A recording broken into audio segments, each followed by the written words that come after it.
Students, be warned, decisions you make right now in college could have a long-lasting impact on finances, credit, even your future career.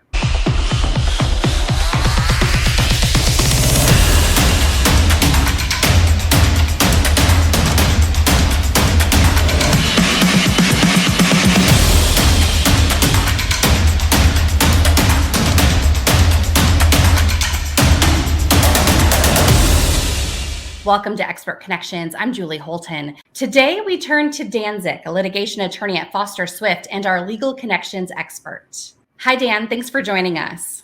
Thanks for having me, Julie.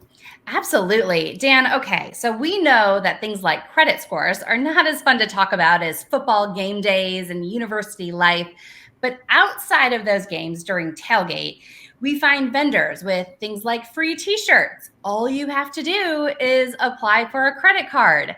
So let's start there and ease into some of these potential pitfalls for students. What's one possible problem that could come from something that seems simple, something like a free Sparty T-shirt for filling out a credit card app? Anytime you're applying for a credit card, that vendor is going to be pulling your credit score. Pulling somebody's credit score can have a negative impact. Each time it is pulled by a vendor or by an institution, that goes on your credit report and it takes your score down a little bit. So if you're taking out multiple credit cards just to get those free T-shirts, you're going to be harming your credit score, and that can have impacts long-term beyond just whether or not you get a cool T-shirt. Another financial downfall with long-lasting consequences, unpaid rent. Dan, what are some of the problems you see here? How do they impact students? Well, students need to be aware non-payment of rent isn't just a short-term problem. It not only jeopardizes your housing status in the short term with your landlord, but if there's a collections action that's filed against you, that becomes public record. That can be seen in the future by future landlords and can affect your ability to get housing going forward.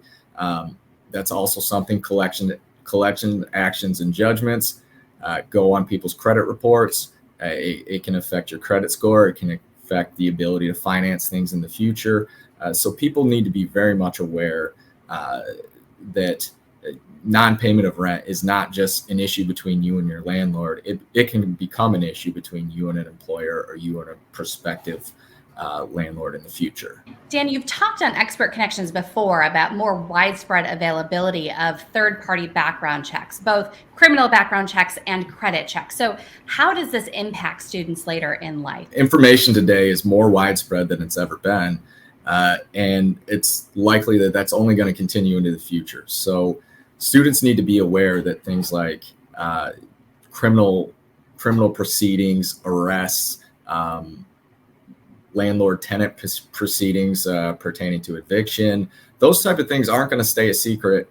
They're going to be available not only to future housing opportunities, but future employers as well. And so students need to be mindful that they're not going to just be able to leave mistakes that they make in college behind in college. They're going to follow them long-term. There may be no greater visual background check than social media. Tell us about the consequences here for students. Well, social media, as we've seen over the past 15, 20 years, can be a pitfall for many, many reasons. And moving forward in life, people need to be aware, students need to be aware that things that are put on the internet, for the most part, are permanent. Somebody can go and find that image you put out there or that comment you made. That's not going to just disappear over time. And students need to be really, really mindful of what they're putting out there on their own social media. Another possible pitfall, plagiarism.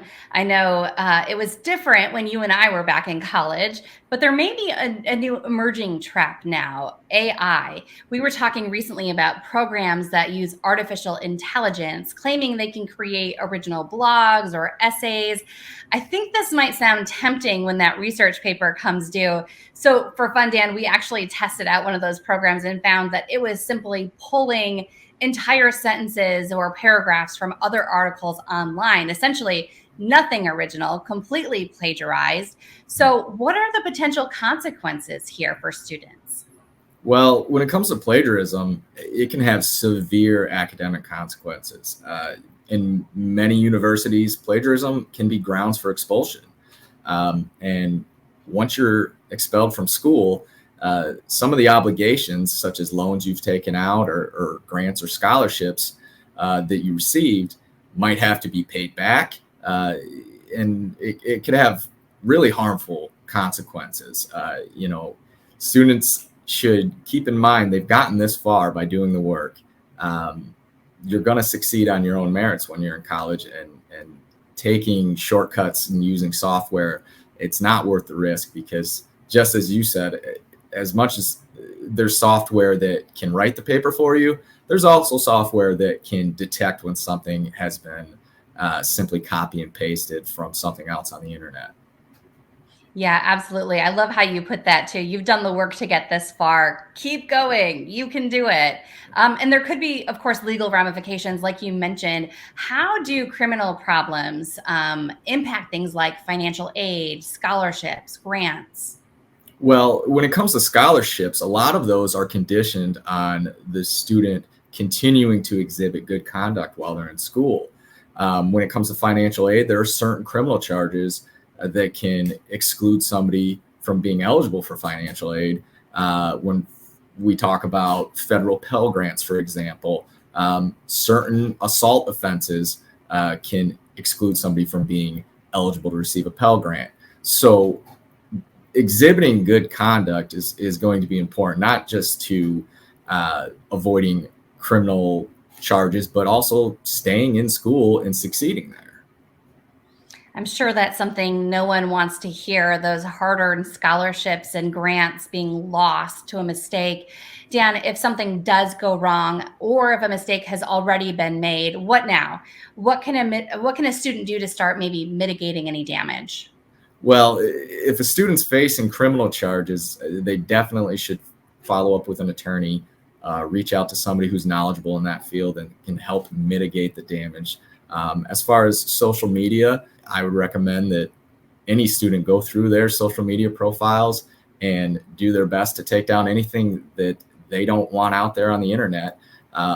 There's still going to be ways for people to find it, but it might be a lot more difficult than having it just pasted on your Facebook wall or your Twitter page. So, and then going forward, making good decisions and being mindful of the decisions you make and the ramifications that they can have long term. This has been so helpful, Dan. Thank you for joining us today to talk through this.